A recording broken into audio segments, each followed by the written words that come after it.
Alhamdulillahi Rabbil Alamin.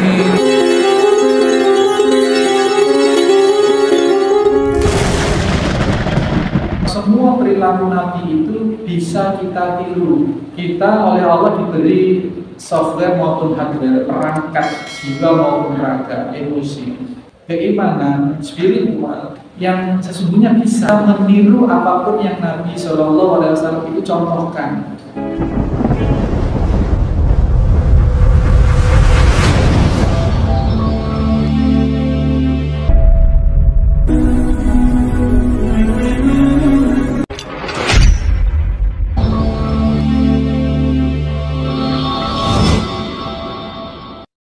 Bismillahirrahmanirrahim. Assalamualaikum warahmatullahi wabarakatuh.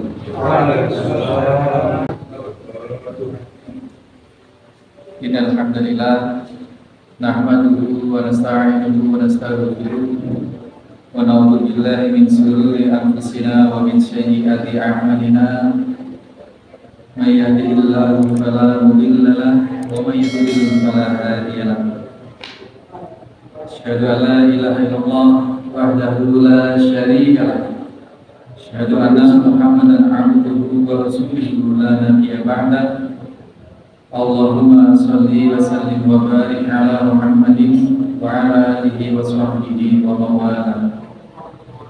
Qala Allah ta'ala, ya ayyuhalladzina amanu taqullaha haqqa tuqatih wa la tamutunna illa wa antum muslimun. Qala Allah ta'ala, ya ayyuhan nasu taqu rabbakum alladzi khalaqakum min nafsin wahidah wa khalaqa minha zawjaha wa bassa minhuma rijalan katsiran wa nisaa'a wattaqullaha alladzi tasaaluna bihi wal arham innallaha kana 'alaikum raqiba.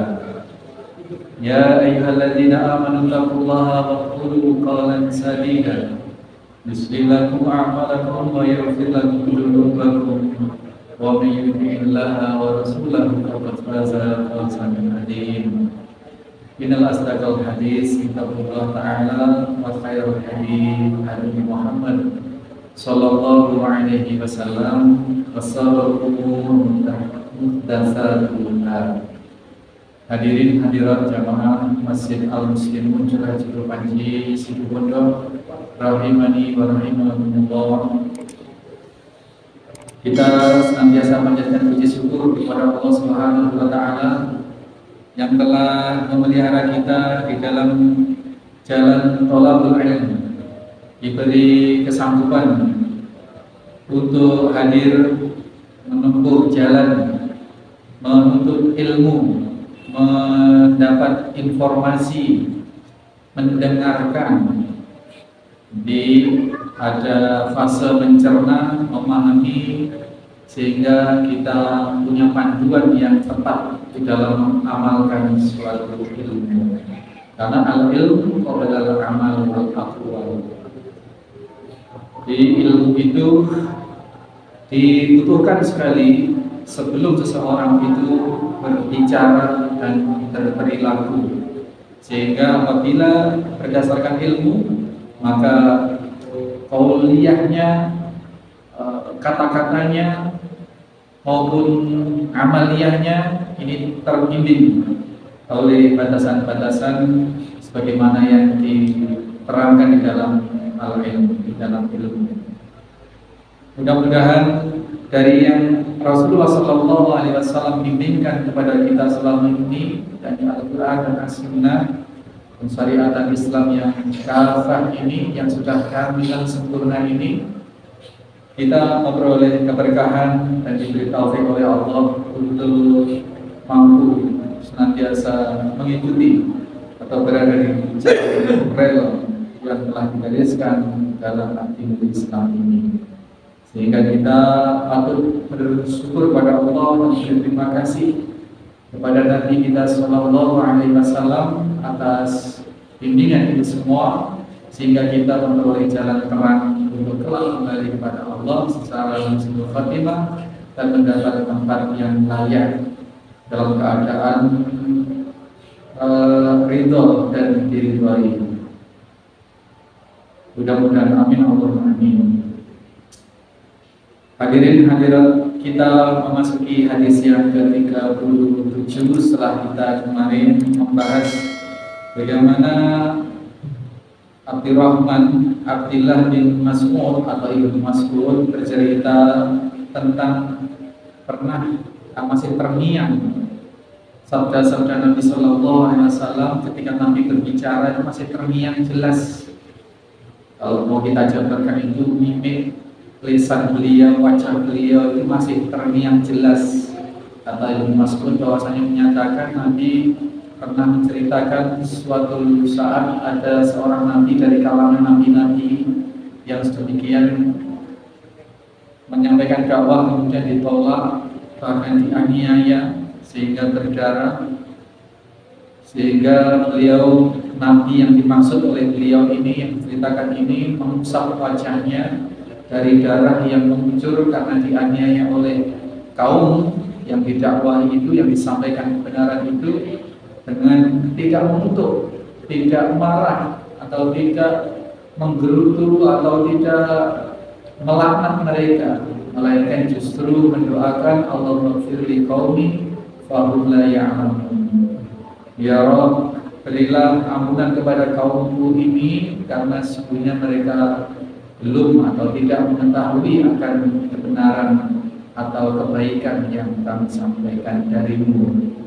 Sudah kita contohkan, kalau kita melihat orang berjalan mau jeblos, mau kejeblong, kemudian kita paham betul depannya itu ada jeblongan yang membahayakan, kemudian kita berupaya sekeras mungkin untuk menyelamatkan orang itu, jangan maju atau berhenti atau tangannya kita tarik. Tapi justru orang itu karena tidak paham maksud kita, maka dia merasa terganggu, merasa tidak nyaman, orang itu merasa dirugikan, kemudian marah, bahkan menganiaya kita. Itu gambarannya. Kalau kita pastinya marah pada seperti itu.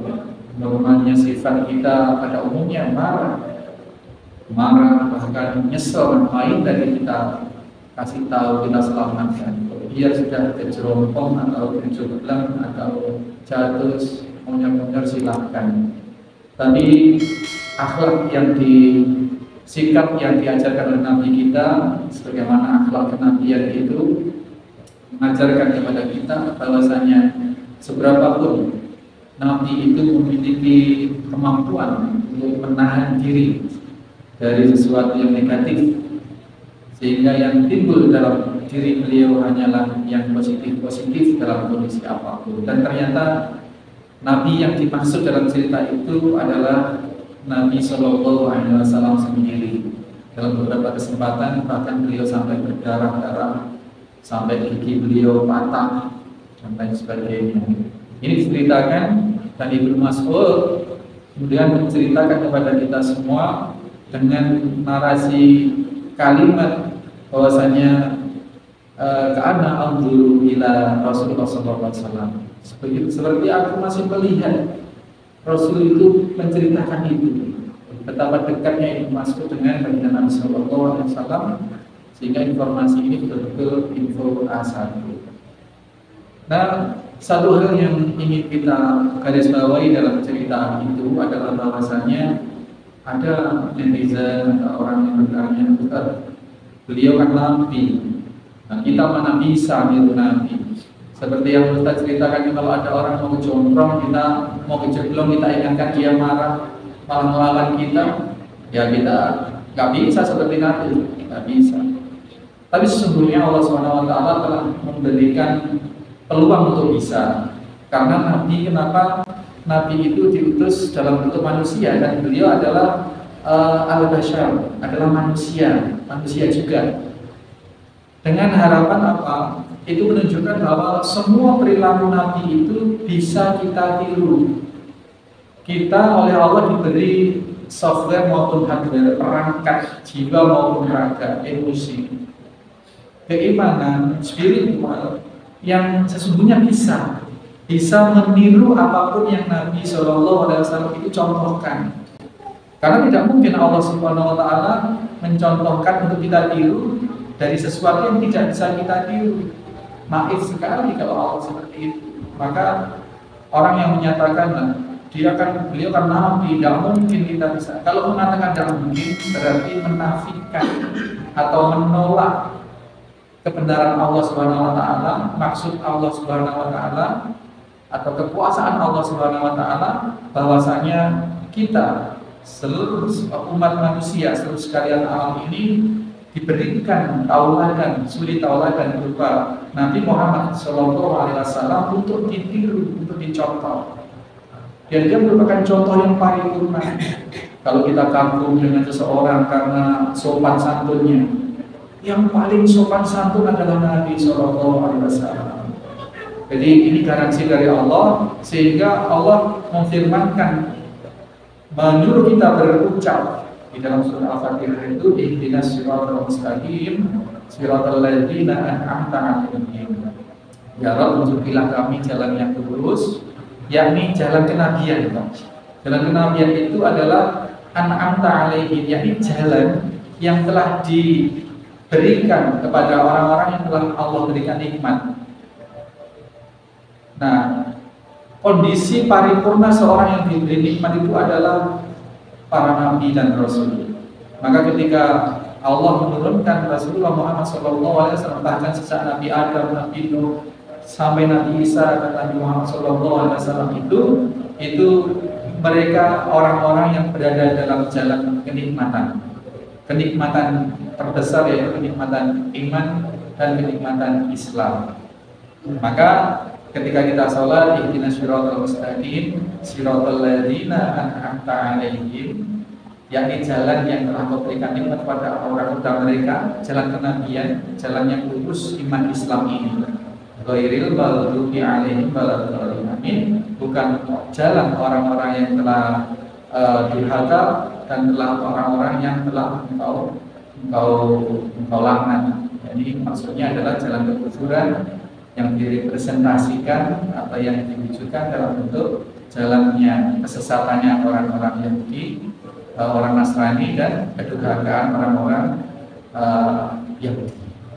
Gitu. Jadi intinya adalah ketika Nabi mencontohkan sesuatu yang seolah-olah mustahil bagi kita, orang dipukuli menyampaikan kebaikan, kemudian ingin menyelamatkan, kok malah dipukuli. Kok malah beliau tidak marah? Kok beliau tidak melaknat orang itu? Tidak bisa kita. Nah, seperti itu. Atau dalam konteks yang lain, misalkan dalam hal beribadah, itu Nabi, kita nggak bisa. Masa 5 waktu harus ke masjid terus seperti itu.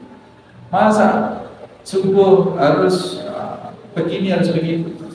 Tidak bisa. Nah, yang mengatakan tidak bisa seperti ini berarti belum paham bahwa Rasul itu diutus untuk bisa ditiru dari segala aspek, untuk bisa ditiru. Sehingga Rasul itu tidak diutus dari kalangan jin atau dari kalangan malaikat, tapi dari kalangan kita manusia. Ini poinnya itu. Sehingga ketika kita mendapatkan informasi tentang kebaikan Nabi, tentang perintah anjuran, contoh-contoh kebaikan dari Nabi, itu semua oleh Allah diberi potensi kita untuk bisa meniru, contoh atau mengikuti dahulu-dahulu Nabi Muhammad SAW. Itu jadi itu yang lalu.